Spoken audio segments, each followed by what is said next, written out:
It should never be in doubt that we live in a season where one requires heavy-duty shock absorbers, to absorb the shocks, very shocking developments, shocking news, shocking rumors that are flying at us constantly, without ceasing. On my show today, we're going to do things a little differently, because usually the reports I bring you here are thoroughly researched, confirmed, and sometimes reconfirmed. Well, today's show will be slightly different because we're going to address unconfirmed reports and even rumors that are very disturbing. And I want to make it very clear from the onset that I have not been able to confirm these reports at all. Let's make that very clear. But I also need to say, during my long career doing what I do, this coming May, it will be 20 years on this Kumekucha brand. And I've been in journalism much longer than that. During my long career, I have observed something. When a report comes out, emerges, that is stranger than fiction, very, very difficult to believe, usually it has turned out that at least there is some truth in those rumors. Even if it is a fraction of the truth. Usually, iko kitu. Okay? And so today, we are saying, what if? Okay? What if? These reports which are saying 1, 2, 3, what if they are true? Do we see any evidence, any suggestion that they may be true? And what I want to address is Adani Enterprises. You know, just a handful of weeks ago, nobody had heard of this company. No Kenyan had heard of it. But now it's a household name right across Kenya. Of course, nationals of the country called India and those who are in India know Adani. They know the reputation this conglomerate has. But in Kenya, it had never been heard of. But today, kila mtu hata watoto wanajua Adani. Okay? And then the other issue is a very heart-rending, very sad issue concerning the tragedy that unfolded in Nyeri at the school, where children perished. There are reports that some of those children have been spotted somewhere else. Okay? Actually, at a neighboring country, about to cross the border from that particular country into another country. What? Now, you know, this is a kind of story, as I said earlier, that you hear and you don't even say this is not true. You say this is ridiculous. This cannot be. Stuff that one cannot wrap their minds around. Ever. But as I said, heavy-duty shock absorbers are critical for the times we live in. You know, just in 2018, just the other day, this channel was still going strong. If in 2018 I had come here and told you in one of my videos that in about 2 years' time from then, the entire world would shut down because of a pandemic. People the world over would be on lockdown. People would be told, go home. If I had come here and told you that, what would your reaction have been? Huyu Chris aende angaliwe kichwa. Hii ni problem ya kichwa. Isn't that true? But tell me, isn't that exactly what came to pass? Heavy duty shock absorbers are critical, very critical for what is coming. And you know, there are a few telltale clues that make this issue very disturbing. Yeah, when you put them together with the rumors. For instance, there have been reports that the DNA of certain fathers have failed to match with the remains found at the school after the fire. Now, the first time I heard that report, my reaction was, why don't you focus on taking the DNA samples from the mothers, not the fathers? Because, you know, we live in a very complicated world. And we have had many cases. These are family manenos. Yeah, I don't want to go there, but I'm just mentioning in passing. We have had many cases where we fathers have discovered very late, yule mtoto ulikuwa nafikiri ni wako. There is no DNA link or resemblance or any iota of DNA proof that you fathered that child. In short, the father of that child ni jamaa mwingine. Okay? That is the reality of the modern world we live in. So that was my reaction. And to make matters even more complex, I have received several emails from some of us, some of you, informing me of some strange happenings. Some of those happenings as far as the airport. From the affected school in Nyeri, it's quite a distance from Nyeri to International Airport. I have received several emails where people have tried to link those events with the very sad events in Nyeri. And of course with also these very mind-blowing rumors and reports we have had of developments in a neighboring country. Now, I think we have to appreciate that we live in a very evil world. And we also have to appreciate that evil, the worst kind of evil, is not carried out by poor, poverty-stricken, struggling criminals. No.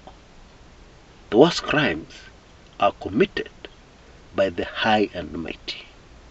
And I appreciate many who are listening in today, just 2 or 3 years ago, would have dismissed what I've just said.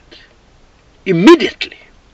However, after horror stories, like the Shaka horror story, which remains unresolved to date, and many people are saying it will never be resolved.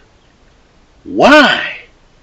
Because the stones are too heavy to turn. You know, we have a saying in Kenya, which has emerged from political assassinations that have happened in the past. And the government has come out and told us, no stone will be left unturned. Yeah, we must get to the bottom of this. And we'll report back to you, the people, and tell you exactly what happened to your beloved politician. Well, to date, we're still waiting. Yeah, and we're talking about assassinations that unfolded in the 60s. Pio Gama Pinto, 1965. Tom Boyer, 1969. Agwin Skodek, 1969. Josiah Mwangi Karaoke, 1975.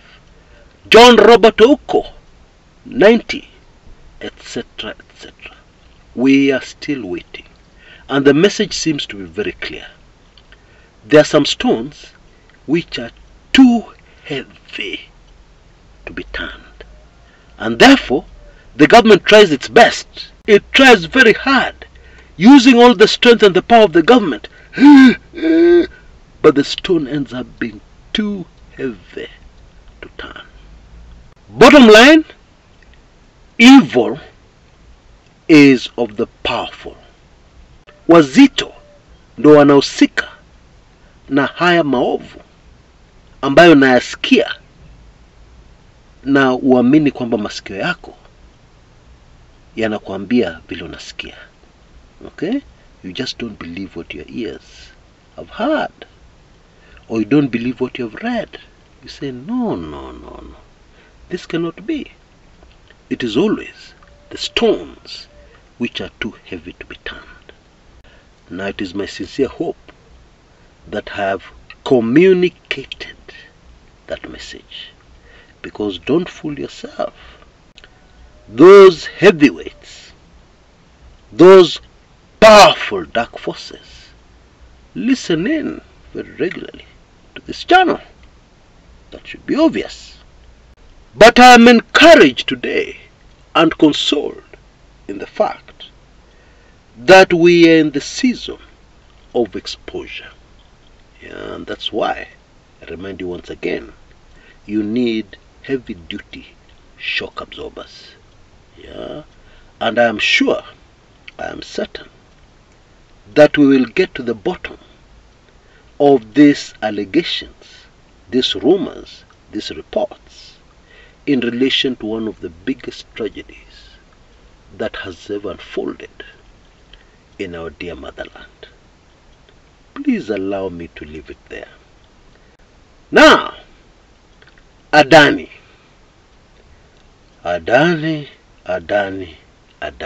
Enterprises. What? Now, during the presidency of Mzee Jomo Kenyatta, there was corruption. And then the second president of Kenya, Daniel Toroitich arap Moi, came into power. And then we saw a different kind of corruption. So I need to ask you a question. What is the difference between the corruption of Jomo Kenyatta regime and the corruption of Daniel Toroitich arap Moi regime? Because in my opinion, history is repeating itself yet again. Okay? Do you know the difference? Well, this is what we used to say in those days. During Jomo's days, corruption involved stealing the milk. People would finish the whole milk, corruption, the whole milk stolen.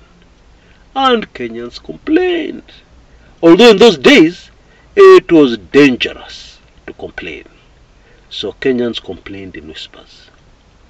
But when Daniel Toroitich arap Moi took over the presidency and settled in, the corruption changed. And now, they were stealing the milk, all right. Yeah, just like they did before, during the Jomo Kenyatta days.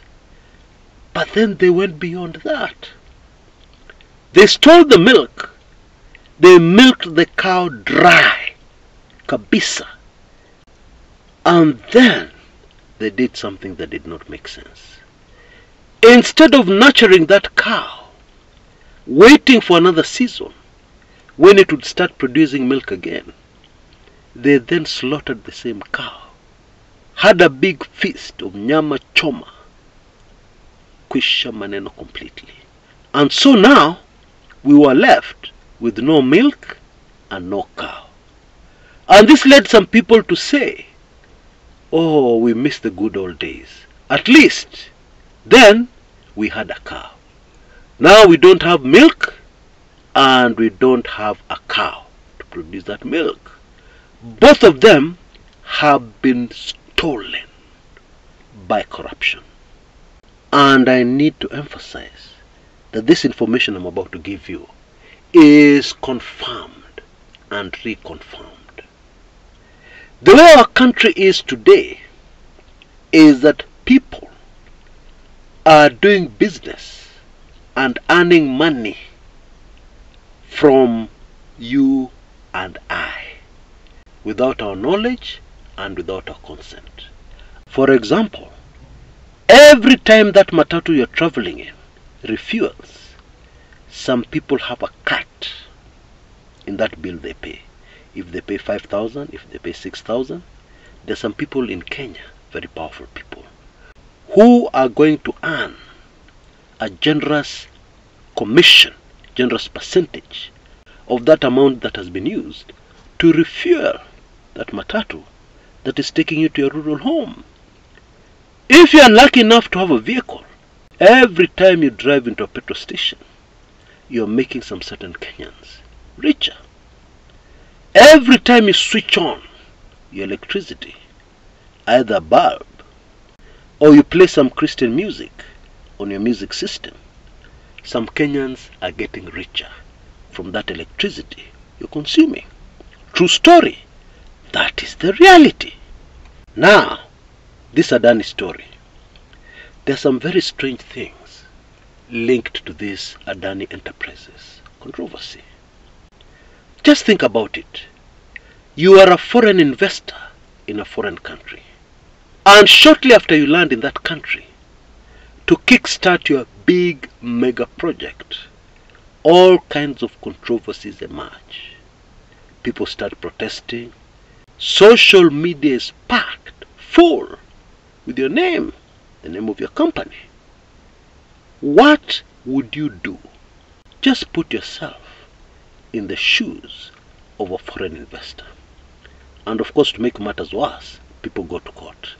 What would you do as an investor? The answer is simple. You would pull out quickly. You would pull out quickly to save your investment. You'd pull out quickly to cut your losses and move on. After all, you are an investor. You're looking for returns, not controversy.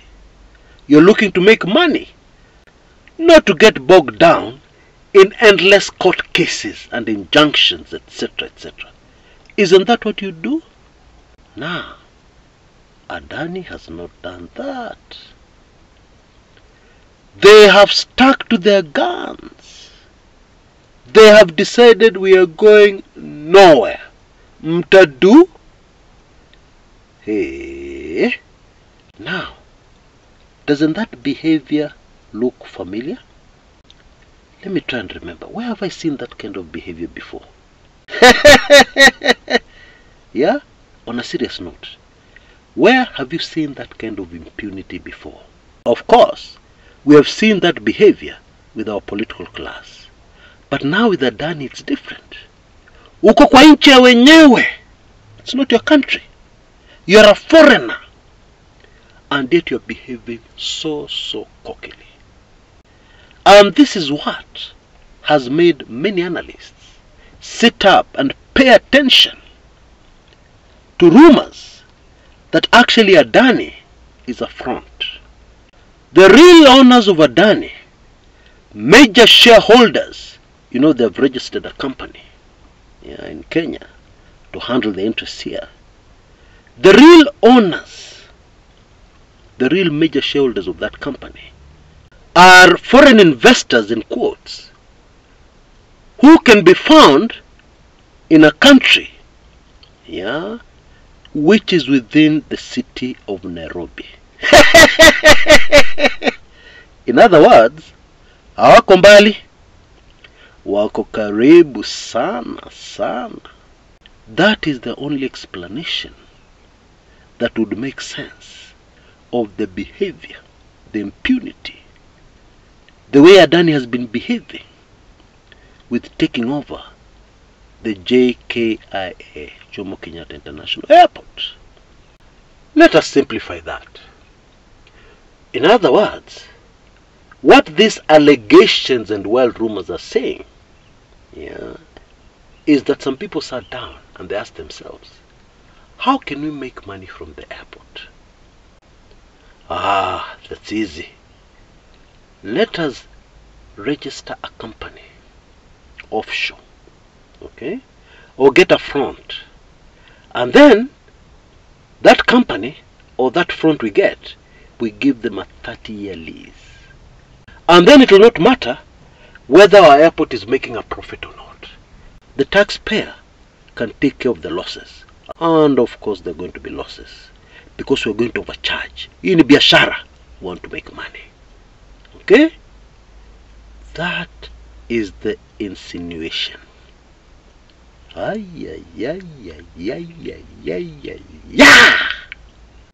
most disturbing thing here for me is that these wild rumors, unconfirmed information, what they're trying to suggest, as crazy as it is, neatly explains the behavior of a foreign company, foreign conglomerate, we're told, called Adani Enterprises. And by the way, it is not a secret, it is not breaking news. It is widely known in financial circles that Adani Enterprises have financial challenges. Ana pesa. And so, one needs to ask themselves the question, how is it that they are now investing? Where are they going to get the money to expand the airport? Of course, they're going to borrow. People who undertake these mega projects, all of them borrow. But there's a catch here. They already have financial challenges. And now they're going to get involved in borrowing. And of course, the security for their borrowing is going to be what? Assets in India? Nope. Assets somewhere else in the world? Nope. Their security is going to be the very same assets they are running. The Jomo Kenyatta International Airport. What? But hold your horses. Yeah, we're just talking about unconfirmed reports. Nobody has confirmed these reports. This is what Kenyans are saying. And we cannot ignore what Kenyans are saying. Okay? Mungu saidia Kenya. Now, before I go, this is the very last call for my super special offer on information that also needs heavy duty shock absorbers. Information that will enable you to know, to understand why Raila has suddenly retired from Kenyan politics with a lot of unfinished business and is now said to be campaigning, allegedly, for the AU chairmanship. Okay? My report of sensitive information neatly explains what is really going on behind the scenes. And especially this very strange chini ya maji handshake with Ruto. Yeah? Where they seem to be working together, but also they seem not to be working together. Because recently in my previous video, some ODM heavyweight politicians snubbed an invitation to State House. Of course, State House were very quick to come out with a statement. Nobody snubbed their invitation. But the whole story of exactly what happened, they were not directly invited by State House. Yeah? One of their own was tasked with getting those politicians to State House. And these heavyweight politicians said no. And they used Kizungu Mingi. And it seems as if they were defying their party leader Raila Odinga. All that will make perfect sense to you, because right now it doesn't make any sense to most Kenyans. When you grab this highly sensitive special report, and I've also thrown in all my previous highly sensitive special reports and other new highly sensitive reports that I'm sure you'll be interested in. Kindly go for it. We only have very few hours before this offer expires. Only Kenya shillings 19.99. You can see details on your screens right now. Please act very quickly to avoid disappointment. Until next time, this is Chris Kumekucha.